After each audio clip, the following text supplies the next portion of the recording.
तो मुझे ना एक थॉट शेयर करना था.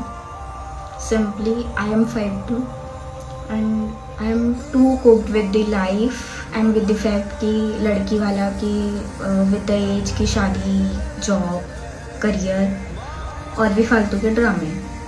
अब उसमें हुआ ऐसा, मतलब लाइक जो मेरा थॉट बना दैट इज़ लाइक कि भगवान क्या चला जाता अगर आप मुझे 6 इंचेस और दे देते. If you know you know. And later मुझे रियलाइज़ हुआ कि 5'2" में लड़की हूँ, ठीक है, चल जाएगा, सुंदर मुझे तो मैं लगती हूँ, पता नहीं बाकी. पर मैं लड़का होती तो और ज़्यादा मशक्क़त होती है. कितनी छोटी सी, कितना छोटा लड़का होता, और फिर वो शायद 6 इंचेस रहता भी नहीं.